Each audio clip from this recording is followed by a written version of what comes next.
अच्छा, अब तक हम लोग ना ये आइडेंटिफाई टारगेट किया, फिर प्रोस्पेक्ट आइडेंटिफाई किए, फिर लीड जनरेट किया, लीड क्वालिफिकेशन किया, डेमोस्ट्रेशन किया।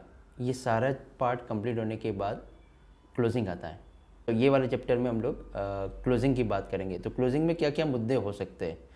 तो पहला तो है कि ये ऑब्जेक्शन तो आएंगे कस्टमर्स के, वो उसको किस तरह से हैंडल करना है। फिर प्राइस का बातचीत होगा, और तो नेगोशिएशन की बात करेंगे। नेगोशिएशन होने के बाद, क्लोज होने के बाद इम्प्लीमेंट कैसे किया जाएगा, क्योंकि जो मैंने कमिट किया है, सेल्स वाले टीम ने कमिट किया है, उसको कस्टमर्स को इम्प्लीमेंट कैसे किया जाएगा, उसका पूरा इम्प्लीमेंटेशन पाथवे हम लोग डिस्कस करेंगे। और कुछ मैं प्रैक्टिकल टिप्स आपके साथ डिस्कस करूँगा। तो हम लोग ये वाला क्लोजिंग वाले चैप्टर में हैंडलिंग ऑब्जेक्शन की बात करते हैं, क्योंकि कस्टमर्स के ऑब्जेक्शन तो आएंगे ही, तो उसको किस तरह से हैंडल करना है। अच्छा, ये हैंडलिंग ऑब्जेक्शन है ना, एराइज ही नहीं हो, उसके लिए क्या करेंगे। अगर ऐसा करना है तो उसको पार्टनर्स की तरफ से ही कस्टमर्स को ओनर्स वाला या यूज़र्स वाला जो कोर्स है, यह हम लोग उसको गिफ्ट कर दें। अगर वो कोर्स कर लेगा तो ये क्वेश्चन आएंगे ही नहीं। फिर भी हम लोग ये डिस्कस करते हैं कि ये ऑब्जेक्शन हैंडलिंग में होता क्या क्या है। नंबर 1, लैक ऑफ रिस्पॉन्स, जवाब नहीं दे रहे हमें। कस्टमर्स का ये भी रहता है कि भाई मैं ले तो लूँगा, लेकिन मेरी यही यूज़र्स यूज़ कर पाएंगे कि नहीं कर पाएंगे। हम लोग अनबोर्डिंग कॉस्ट अलग से चार्ज करते हैं अपने में, तो ये क्यों अलग से चार्ज करते हैं, क्योंकि कस्टमर्स का सवाल आता है कि वाई ऑनबोर्डिंग कॉस्ट, आपका सीआरएम है ना बहुत महंगा है या कॉस्टली है। बहुत बार ऐसा भी आता है कि खाली मुझे इन्फॉर्मेशन बेच के रखो ना, इसके अलावा कि मैंने मैनेजमेंट को सबमिट किया हुआ है, कुछ रिवर्ट आएंगे तो बताएंगे, हम और कोई सीआरएम को इवेल्यूएट कर रहे हैं, ठीक है। हमें ना one time on premise solution चाहिए, हमारे यहाँ पे इंस्टॉल हो वैसा। हमारा डेटा का क्या होगा, क्योंकि ये तो सास पे है ना, तो डेटा सिक्योरिटी के बारे में। या हम लोग ने फाइनल कर दिया 1 या 2 साल या 3 साल यूज़ करने के बाद आपका सीआरएम को हमें टर्मिनेट करना है, कई भी वजह से हम लोग कहीं और सॉफ्टवेयर में जा रहे हैं या ईआरपी जा रहे हैं, तो हमारा डेटा किस तरह से बैकअप कर पाएंगे। तो ये टोटल 10 मुद्दे हैं जो हम लोग ये वाले ऑब्जेक्शन सेक्शन में हैंडल करेंगे। तो हम लोग पहले मुद्दे की बात करते हैं, लैक ऑफ रिस्पॉन्स। अच्छा, रिस्पॉन्स कस्टमर्स नहीं देते हैं, हम लोग कॉल करते हैं, ईमेल करते हैं, तो उसका जवाब नहीं मिल रहा है अपने को। हो सकता है ये जेन्युइन रीज़न है, कस्टमर्स का ही कोई प्रोजेक्ट में बिज़ी होगा, कहीं आउट ऑफ कंट्री गया होगा, जिसकी वजह से भी अपने को रिस्पॉन्स नहीं मिल सकते हैं। आपको थोड़ा पेशेंस या सब्र रखना पड़ेगा। या ऐसा भी हो सकता है कि हम लोग ने ना वो राइट पर्सन को कनेक्ट नहीं किया है, जो एक्चुअल डिसीज़न लेने वाला है। तो हम लोग उस पर्सन को कनेक्ट कर रहे हैं जिसके पास जवाब ही नहीं है। तो हमें उस पर्सन को कनेक्ट करना है। वो पर्सन को किस तरह से कनेक्ट करना है वो अगले वाले मुद्दे में मैं कवर करूँगा। बहुत बार ऐसा होता है कि आई एम नॉट इंटरेस्टेड, ये जवाब मिलता है। अगर हम लोग ने क्वालिफिकेशन प्रॉपरली किया होता ना, तो ये वाला मुद्दे को हम लोग वहीं पे अवॉइड कर सकते थे। तो क्वालिफिकेशन करने में हमें ध्यान रखना पड़ेगा। कस्टमर्स बोलता है कि भाई हमारे पास टाइम नहीं है। जो कस्टमर्स को सीआरएम को डेमो लेने में या सीआरएम को समझने में समय नहीं है, ऑब्वियसली इससे ज़्यादा समय अपना इम्प्लीमेंट में जाने वाला है। तो अगर इस समय वो समय नहीं दे रहा है, ये तो अभी शुरुआत है, उस समय नहीं दे रहा है, तो इम्प्लीमेंटेशन में तो बहुत सारा समय जाने वाला है। तो दैट मीन्स कि they are not serious about the CRM. ये सीआरएम को लेके उन लोग ना सीरियस नहीं है, तो ये ना हमारा कस्टमर्स नहीं है। तो वैसे कस्टमर्स को अपने को छोड़ देना है। अब दूसरे मुद्दे की बातचीत करते हैं कि यूज़र्स एडॉप्शन की। हाँ, मैं पैसा तो इन्वेस्ट कर दूंगा, लेकिन मेरी टीम यूज़ कर पाएंगे कि नहीं कर पाएंगी। बहुत बार मैंने ट्राई किया, दूसरे सीआरएम मैंने ट्राई किया, इम्प्लीमेंट करने की कोशिश की, इम्प्लीमेंट भी हो गया, लेकिन मेरी टीम ना उसको यूज़ नहीं करती है। तो ये क्या रीज़न हो सकते हैं। इसका है ना डिटेल में वीडियोज़ अवेलेबल है, और उसमें ना 32 पॉइंट के ऊपर डिस्कस किया है कि किस वजह से अपना टीम यूज़ नहीं कर पाती है। ये ना सीआरएम के ऊपर एक बुक लिखा हुआ है, क्रैकिंग द सीआरएम कोड करके, और उसमें ना चौथा जो चैप्टर है ना, 4th चैप्टर, उसमें पूरा डिटेल में एक्सप्लेन किया हुआ है। तो आई रिक्वेस्ट टू यू कि वो बुक भी पढ़ सकते हैं और वो वाला वीडियो भी आप देख सकते हैं। बहुत बार ये भी सवाल आता है कि यूज़र्स फ्रेंडलीनेस नहीं है, जिस तरह से चाहिए हम लोग उसको इस तरह से ठीक नहीं किया हुआ, इम्प्लीमेंट नहीं किया हुआ ऐसा करके।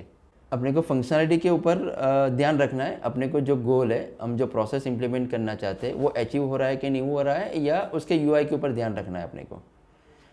आपने ना सुना होगा SAP करके आता है, तो SAP का आपने देखा होगा यूआई, तो फिर भी लोग SAP यूज़ कर ही रहे हैं ना उसका यूआई को देख के भी। क्यों? क्योंकि उसमें प्रोसेस उस तरह से इम्प्लीमेंट किया जा सकता है। ठीक है, तो अपने को अपना प्रोसेस या हम जो आउटपुट लेना चाहते हैं वो CRM में से कर पाएंगे कि नहीं कर पाएंगे, वो वाला फंक्शनलिटी है कि नहीं, वो चेक करना रहेगा अपने को। और एक और भी कर सकते हैं कि कस्टमर्स को कि भाई आप सर्टिफाइड संगम CRM वाला जो कोर्स है ना, बिजनेस ओनर वाला, वो सब्सक्राइब कर लीजिए। इसमें ये सारे मुद्दे हम लोग ने कवर किए हुए हैं। फिर ये नेक्स्ट क्वेश्चन ये आता है कि वाई ऑनबोर्डिंग कॉस्ट। सारे CRM तो सिमिलर रहते हैं ना, और उन लोग तो सब्सक्रिप्शन कॉस्ट पे खाली चार्ज करते हैं। आप लोग क्यों है कि ऑनबोर्डिंग कॉस्ट भी अलग से चार्ज करते हैं करके। ये वाला मुद्दा है ना, हम लोग ने डिटेल में डिस्कस किया हुआ है कैपेसिटी डेमोस्ट्रेशन के अंदर। अगर कैपेसिटी डेमोस्ट्रेशन वाला हम लोग ने प्रॉपर किया होता है ना, तो ये वाला मुद्दा अराइज ही नहीं होता है। क्यों हम लोग ऑनबोर्डिंग कॉस्ट चार्ज करते हैं और क्यों अलग से चार्ज करते हैं। अच्छा, फिर भी ऐसा है ना कि उनको ऑनबोर्डिंग कॉस्ट नहीं पे करना है। अपना एडमिनिस्ट्रेटर वाला यूज़र्स का कोर्स अवेलेबल है, यूज़र्स वाला कोर्स अवेलेबल है। उन लोग को बोलते हैं ना कि ये कोर्स सब्सक्राइब कर लो और खुद ब खुद इम्प्लीमेंट कर दो, हमें खाली सब्सक्रिप्शन कॉस्ट पे कर दो। तो ऑनबोर्डिंग कॉस्ट अपने को नहीं चाहिए।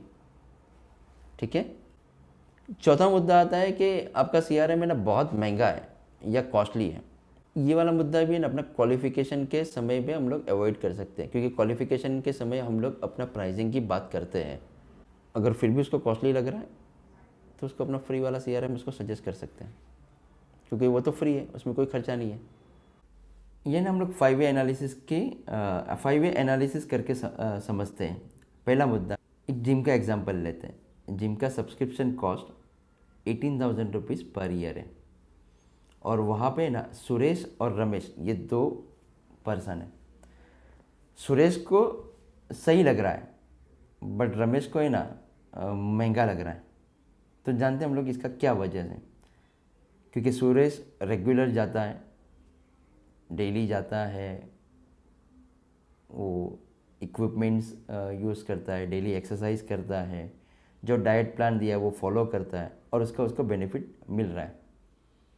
और रमेश सामने जाता ही नहीं है, वो इरेगुलर है, वो जो डाइट प्लान बोला गया वो डाइट प्लान फॉलो नहीं कर रहा है, तो उसको उसका फ़ायदा भी नहीं दिख रहा है। तो सही है ना कि उसको रमेश को उसका कॉस्टली लगेगा, क्योंकि वो जा ही नहीं रहा है। देखा जाए तो जिम में इक्विपमेंट सेम है, सर्विसेज सेम है, ट्रेनर सेम है, फिर भी सुरेश को सही लग रहा है, रमेश को नहीं सही लग रहा है। तो मेन वही है, अगर आप CRM को यूटिलाइज करेंगे प्रॉपरली और उसका फ़ायदा लेंगे आपको, तो CRM महंगा नहीं लगेगा। अगर आप उसको यूटिलाइज नहीं करने वाला है तो आपको महंगा ही लगने वाला है। हम लोग दूसरे पॉइंट पे जाते हैं। तो दूसरे पॉइंट में ऐसा होता है कि सॉफ्ट कॉस्ट होता है और हार्ड कॉस्ट होता है। हार्ड कॉस्ट मीन्स CRM का जो सब्सक्रिप्शन कॉस्ट है, इम्प्लीमेंटेशन कॉस्ट है, ट्रेनिंग का कॉस्ट है, ये पूरा हार्ड कॉस्ट लेता है, जो हार्ड कॉस्ट होता है जो आप पे करते हैं। साथ साथ इसमें सॉफ्ट कॉस्ट भी है, क्योंकि आपके यहाँ पे ये पूरा चेंज कल्चर मैनेजमेंट हो रहा है, आपके लीडरशिप टीम को इसमें इन्वॉल्व कर रहे हैं, ट्रेनिंग होता है, आपका बहुत सारा लीडरशिप टीम का टाइम जा रहा है इम्प्लीमेंट करवाने में, तो वो सॉफ्ट कॉस्ट है। और सॉफ्ट कॉस्ट है ना बहुत महंगा, बहुत ज़्यादा रहता है हार्ड कॉस्ट के सामने। तो अगर हम लोग ने ढंग से इम्प्लीमेंट कर लिया प्रॉपरली तो ये वाला कॉस्ट को बचा सकते हैं। थर्ड पॉइंट है जिसमें फ्री CRM भी अवेलेबल है मार्केट में और पेड वाला भी है। इनफैक्ट हम भी फ्री वाला CRM देते हैं लेस देन 10 यूजर्स तक। बट फ्री वाले CRM में क्या होता है ना कि आपके पास उस तरह का टाइम होना चाहिए जो टेक्नोलॉजी और मैनेजरियल ये दोनों में एक्सपर्ट हो, जिस तरह का टीम हो वो जो इम्प्लीमेंट कर पाए। और हम लोग भी फ्री CRM देते हैं, साथ में हम लोग कोर्स ऑफर करते हैं, तो वो कोर्स देखना पड़ेगा। या सेकेंड ऑप्शन ऐसा हो सकता है कि कोई आपको एग्जीक्यूट करके इसको इम्प्लीमेंट करवाए। तो हमारे बहुत सारे पार्टनर्स हैं जो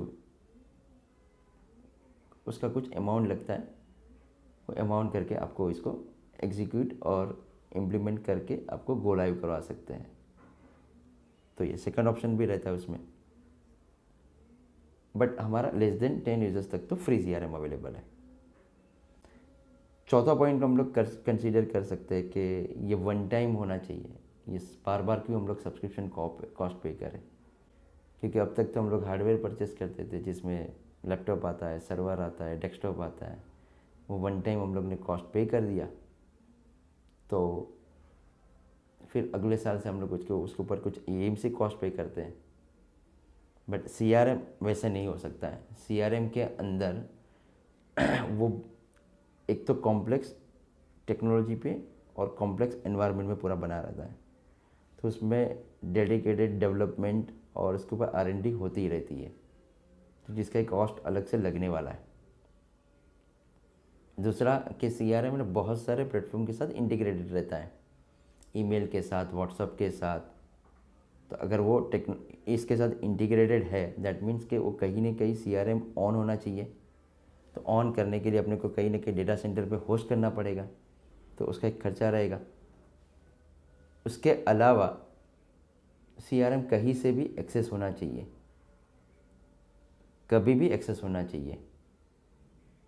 तो कहीं से भी एक्सेस करना है, कभी भी एक्सेस करना है, इनफैक्ट आपके मोबाइल डिवाइस के ऊपर भी एक्सेस करना है आपको, तो डेटा सेंटर भी होना चाहिए। तो दैट मीन्स कि अपने को डेटा सेंटर वाले को कुछ कॉस्ट पे करना पड़ेगा, तब जाके आप इसको किसी भी तरह से इसको यूज़ कर पाएंगे। फिफ्थ वाला हम लोग देखते हैं, लोग है ना मानते हैं कि CRM is an isolated cost, but लेकिन ऐसा नहीं है। ये एक्चुअली ना ये HR का कॉस्ट है, is a part of HR cost. आपके पास 15 लोगों की सेल्स की टीम है और अब उसको ना 30,000 रुपीज़ पर मंथ पे कर रहे हैं आप। दैट मीन्स कि आप 4.5 लाख रुपीज़ पर मंथ पे कर रहे हैं, और टोटल जो आपका 4.5 के हिसाब से अगर हम लोग काउंट किया जाए अपने को, तो ये 52 लाख रुपीज़ का पर एनम का कॉस्ट है। मान लीजिए कि आपका ये अगर प्रॉपर मैकेनिज़्म के साथ, प्रॉपर प्रोसेस के हिसाब से हम लोग CRM इम्प्लीमेंट करते हैं, तो सेल्स टीम का एफिशिएंसी बढ़ेगा। हाँ बढ़ेगा ना सेल्स टीम का एफिशिएंसी। अच्छा कितना परसेंटेज बढ़ेगा? सेल्स टीम का एफिशिएंसी 30 to 50% जैसा बढ़ेगा। मान लीजिए कि अगर सेल्स टीम का एफिशिएंसी 50% बढ़ता है अपना, अगर ये वाला इम्प्लीमेंट करने के लिए, तो CRM का तो सैलरी के हिसाब से 5% ही कॉस्ट है। तो खाली 5% कॉस्ट ऐड करने की वजह से आपका 50% एफिशिएंसी बढ़ रहा है कि सेल्स की टीम का। खाली इतना ध्यान रखना है कि अपने को उस तरह से एडप्शन CRM इम्प्लीमेंट हो। अगर वो प्रॉपर इम्प्लीमेंट हुआ गया ना, तो आप इसका एफिशिएंसी बढ़ा सकते हैं। आप ऐसा मत सोचो कि ये आइसोलेटेड कॉस्ट है। जैसे आप कोई भी एम्प्लॉय को टेबल देते, AC देते, चेयर देते, मोबाइल डिवाइस देते, लैपटॉप डिवाइस देते, वैसा एक ये एसेंशियल टूल है। Think on this. अगर आप ऐसा सोचेंगे ना, तो ये CRM कॉस्टली नहीं लगेगा। ये वाला भी क्वेश्चन आ रहा जाता है कि खाली हमें ना ये आपका प्रोडक्ट का इन्फॉर्मेशन बेच के रखो ना। तो ये ऑब्जेक्ट जब आता है ना, तो उसको बोलते हैं कि भाई अपना जो संगम CRM वाला जो वेबसाइट है ना, उसके ऊपर वीडियोस वाला सेक्शन है, वहाँ पे explore the Sangam CRM introduction videos हैं। उसके अलावा भी बहुत सारे वीडियोस हैं, उसका लिंक दे देंगे, या तो उसको हम लोग ना अपना बुक रीड करने के लिए बोलेंगे, क्योंकि ये बहुत बार खाली अपने को अपने से इन्फॉर्मेशन मांगते रहेंगे। अच्छा इसमें ये भी हो सकता है कि ये वाला क्वेश्चन अराइज ही नहीं हो अगर हम लोग ने क्वालिफिकेशन प्रॉपर किया होता। ये वाला क्वेश्चन क्लोजिंग के समय नहीं आना चाहिए। अगर ये आ रहा है दैट मीन्स कि हम लोग ने पीछे वाले स्टेप प्रॉपरली किए नहीं है। बहुत बार हम लोग है ना वो IT पर्सन से बातचीत करते हैं, तो उसने बोलता है कि I have submitted to the management. और हर बार हम लोग फ़ोन करते हैं ना तो ये बोलते हैं कि भाई मैनेजमेंट को सबमिट किया है, कुछ आएगा तो हम लोग बताएंगे करके। तो हमें ना किसी भी तरह से उसके डिसीजन मेकर तक पहुंचना पड़ेगा, उसके साथ मीटिंग अलाइन करना पड़ेगा। अब ये डिसीजन मेकर तक कैसे पहुंचेंगे, तो उसके दो रास्ते हैं। पहला वाला रास्ता ऐसा है कि उसको बहुत सारे सवाल करने पड़ेंगे अपने को, जो सवाल का जवाब उसके पास नहीं होगा। ओके, तो फिर बाद में अपने को वो डिसीजन मेकर तक पहुंचाने में मदद करेगा। या ऐसा भी कर सकते हैं, लिंक्डइन के ऊपर उसकी कंपनी की वेबसाइट की पूरी डिटेल्स अवेलेबल रहता है, और उसी पेज के ऊपर आपको जो भी ओनर है, वीपी है, सीईओ है, या उस लेवल के जो डिसीजन मेकर है, उसके कॉन्टेक्ट्स भी मिलेंगे। तो उसको किसी तरह से भी आपको वहाँ पे पहुँचना पड़ेगा। उससे बातचीत करेंगे तो पता चलेगा कि अपना सीआरएम जाएगा कि नहीं जाएगा करके। ठीक है, तो don't waste time. We are already using और इवेल्यूएटिंग कंपिटिटर एक्स, ये वाला मुद्दा बहुत इंपॉर्टेंट है। इसमें किस तरह से हम लोग मदद कर पाएंगे कस्टमर्स को? हमें ना अपने सीआरएम में ना सेल नहीं कर रहे हैं, हम उसको मदद कर रहे हैं उसके प्रॉब्लम को सॉल्व करने के लिए। हम उसको बोलेंगे कि भाई हमारा बुक है ना, वो पढ़ लो, आपको कोई भी सीआरएम के लिए मदद करेगा। चाहे आप किसी भी सीआरएम के साथ जा सकते हैं, ये वाला बुक पढ़ लेना, आपको मदद करेगा, वो चाहे बाय करने में या आफ्टर बाय इम्प्लीमेंटेशन में भी। उसको है ना 2 वीडियो और हम लोग उसको भेज सकते हैं कि हाउ टू बाय और how not to buy CRM करके। ये दोनों वीडियो का मैं लिंक आपको दे देता हूँ, ये वीडियो भी आप रेफ़र कर सकते हैं। अच्छा, कोई ऑलरेडी सीआरएम यूज़ कर रहा है और उसको स्विच करना है, तो क्यों स्विच करना है ना, उसको प्रॉब्लम जानना पड़ेगा हमें। अगर हम लोग उसको प्रॉब्लम जानेंगे ना, तो उससे पता चलेगा कि उसका जो प्रॉब्लम है ना, वो मेरा सीआरएम उसको मदद कर पाएगा कि नहीं कर पाएगा, उसका प्रॉब्लम सॉल्यूशन कर पाएगा कि नहीं कर पाएगा करके। अगर वो प्रॉब्लम जेन्युइनली सॉल्व कर पाएगा तो हम लोग उसको अपना सीआरएम सजेस्ट कर पाएंगे, नहीं तो उसको मना कर देंगे। तो अपने को उसके प्रॉब्लम में डिटेल में जाना है। ओके, कुछ टिप्स हैं। अगर उसको कोई और कॉम्पिटिटर्स को इवेल्यूएट कर रहे हैं सीआरएम वेंडर्स को, तो उसको बोलते हैं कि उसके पास से 3 क्लाइंट के रेफरेंस लो, उससे ये 3-4 सवाल पूछो। ये क्वेश्चन आप दे देना, उसको सवाल भी लिख के दे देना कि उसकी कंपनी और प्रोडक्ट के बारे में इंफॉर्मेशन निकाला, उसका सपोर्ट कैसा लगा, उसकी सपोर्ट की टीम आपको टाइम पे सपोर्ट देती है कि नहीं देती है, इम्प्लीमेंट कर रहे थे उस समय कौन से चैलेंजेस आ रहे थे, और वो चैलेंजेस को किस तरह से उन लोग ने इम्प्लीमेंट किया या फेस किया, या चैलेंजेस को किस तरह से सॉल्व किया। अगर ये सवाल का जवाब आपको मिल जाएगा ना, तो दैट मीन्स कि आपको पता चल जाएगा कौन से वेंडर्स के साथ सीआरएम को लेके जाना चाहिए करके। और यहाँ पे हम भी उसको अपने कस्टमर्स के रेफरेंस के लिस्ट दे पाएंगे, और उसको भी यही बोलेंगे ये तू 3-4 सवाल कर ले करके। तो उसको खुद को डिसीजन लेने में मदद करेगा करके कि कौन से सीआरएम के साथ जाना चाहिए करके। नेक्स्ट सेक्शन ऐसा आता है कि हमें ना हमारे यहाँ पे सीआरएम चाहिए करके, कस्टमर्स के यहाँ पे सर्वर इम्प्लीमेंट करके सीआरएम उसके सर्वर पे चाहिए। तो ये वाला सर्विसेज हम लोग देते हैं, ऑलरेडी हम लोग ने इम्प्लीमेंट किया हुआ है। लाइक गवर्नमेंट है, बैंक्स है, जिन लोग के यहाँ पे ऐसा होता है कि डेटा कहीं पे बाहर नहीं देते क्योंकि उसका एनडीए रहता है, प्राइवेसी रहता है डेटा का, तो वहाँ पे इम्प्लीमेंट किया जाता है। लेकिन फिर भी हमें जानना है कि सर क्यों चाहिए आपको वहाँ पे। बहुत बार ऐसा कस्टमर्स का मिथ रहता है कि अगर मैंने ये सीआरएम परचेस कर लिया ना हमारे यहाँ पे, तो मुझे वो बार बार रिकरिंग कॉस्ट नहीं पे करना पड़ेगा। बट ये मिथ है, सब्सक्रिप्शन कॉस्ट तो उसको पे करना ही पड़ेगा। ये वन टाइम वाला सीआरएम नहीं है जो एक बार ले लिया फिर बाद में अगले साल से एएमसी या ऐसा कॉस्ट पे करना रहेगा, ऐसा नहीं। वो उसको सब्सक्रिप्शन कॉस्ट पे करना ही पड़ेगा। उसके अलावा और क्या कॉस्ट लगेगी? सब्सक्रिप्शन कॉस्ट तो लगेगा ही, 4 बड़े सर्वर उसको रखने पड़ेंगे, क्योंकि सीआरएम इज़ अ बड़ा एप्लीकेशन है, बहुत बड़ा एप्लीकेशन है, जिसमें एप्लीकेशन, डेटाबेस, फिर वो डेटा को रिट्राइव करने के लिए इलास्टिक सर्वर, रेडिस सर्वर, ये सब इम्प्लीमेंट करना पड़ता है। तो ये 4 बड़े सर्वर होने चाहिए। उसके अलावा ओएस का कॉस्ट लगता है, हर साल उसको सर्वर को मेंटेनेंस करने के लिए ये कॉस्ट लगता है। डेटा बैकअप करना है उसका कॉस्ट लगता है, फायरवॉल इम्प्लीमेंट करना है उसका कॉस्ट लगता है, आपको इंटरनेट बैंडविड्थ देना है वो सब कॉस्ट लगेगा। तो ये सारे कॉस्ट अलग से उसमें लगेगा। यहाँ पे तो आपको खाली सब्सक्रिप्शन कॉस्ट पे करना है। अब हम लोग बात करेंगे, क्योंकि कस्टमर सास वाले मॉडल में जाते हैं ना, तो उसको हर बार ये क्वेश्चन रहता है कि मेरा डेटा का क्या होगा करके। तो इसमें किस तरह से मदद कर पाएंगे। नंबर 1, इसके लिए ना एक तो डिटेल में नॉन डिस्क्लोजर एग्रीमेंट और SLA बनाया हुआ है। तो नॉन डिस्क्लोजर एग्रीमेंट में हम लोग ने ये बातचीत करते हैं कि आपका डेटा ना तो हम लोग खुद यूज़ करेंगे, ना तो ये डेटा किसी और को बेचेंगे हम लोग, ठीक है। तो ये डिटेल में NDA लिखा हुआ है। उसके अलावा मेरा डेटा लॉस हो गया तो उसके लिए हम लोग ने डिज़ास्टर पॉलिसीज ऑलरेडी इम्प्लीमेंट किया हुआ है। टायर 4 डेटा सेंटर्स हैं जो बेस्ट इन क्लास हैं, लेटेस्ट सिक्योरिटी इम्प्लीमेंटेड है वो सर्वर के ऊपर, डिज़ास्टर रिकवरी फैसिलिटीज़ इम्प्लीमेंटेड किया हुआ है। एक सर्वर कोई एक सिटी में है, दूसरा कोई अलग सिटीज़ में है।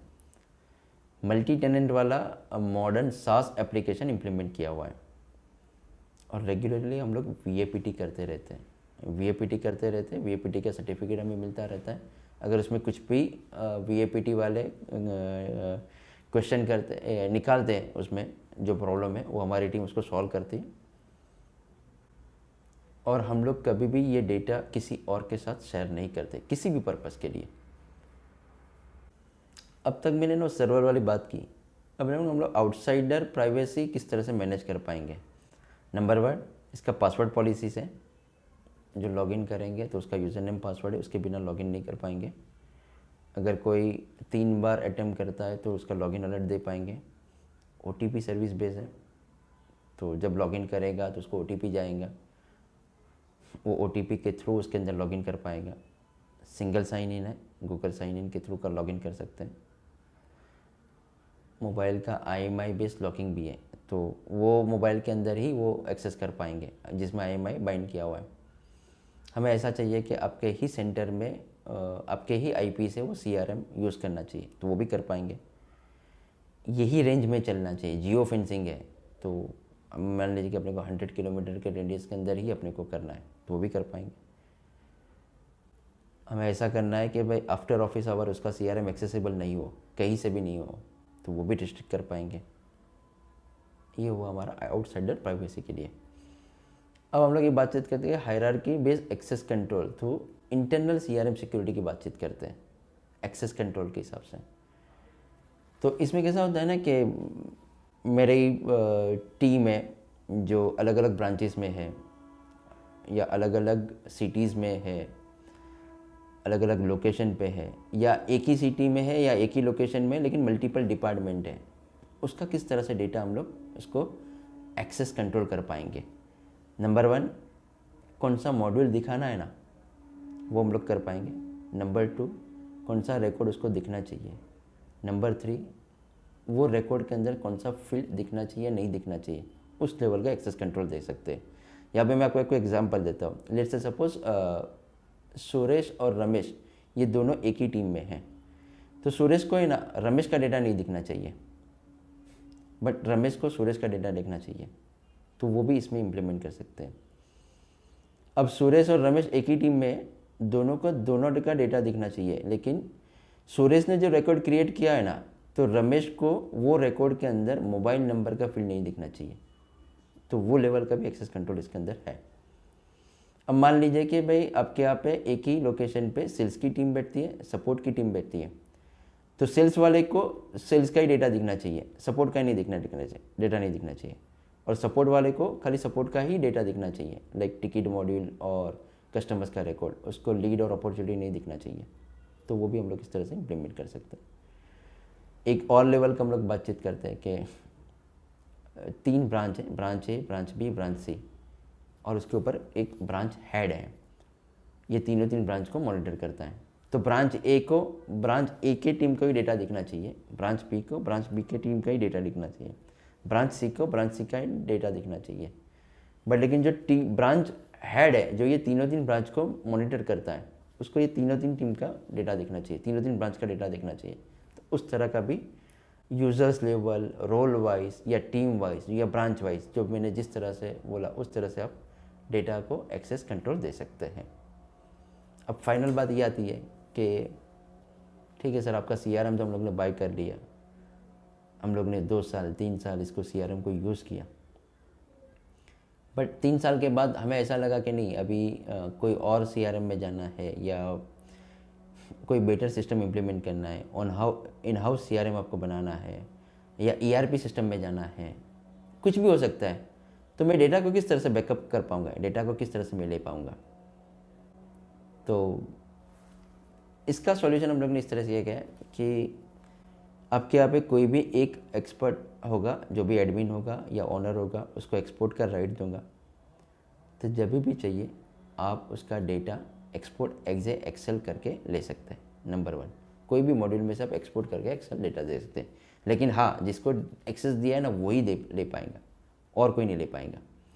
नंबर 2, ऐसा भी कर सकते हैं कि ये जो डेटा का बैकअप है ना, हर वीक आपको गूगल के, आपका कोई भी एक जीमेल का आईडी रहेगा, वो हम लोग ने ऑलरेडी इम्प्लीमेंटेड किया हुआ है, वो डेटा आपके ईमेल के ऊपर उसका डेटा बैकअप ड्राइव में आता जाएगा। तो ये 2 तरह से, और आपको जब भी डेटा चाहिए हमारी टीम आपको उसमें मदद करेंगे। आपको चाहिए तो SQL फॉर्मेट में चाहिए, एक्सेल फॉर्मेट में चाहिए, आपको डेटा दे देंगे। और हमारी टीम के पास भी आपको नहीं आना चाहिए, आप खुद भी इसको डेटा एक्सेल में ले सकते हैं, तो कभी भी चाहिए आपको वो डेटा मिल पाएगा। अब हम लोग अगले सेक्शन में बातचीत करेंगे नेगोशिएशन के लिए। ये इतने सारे ऑब्जेक्शन हैं जो हम लोग ने हैंडल किए हैं, इसके अलावा और भी ऑब्जेक्शन हो सकते हैं, but most of the objection हम लोग ने यहाँ पे कवर किए ये वाले सेक्शन में। तो नेक्स्ट सेक्शन में हम लोग देखेंगे नेगोशिएशन के बारे में। Thank you.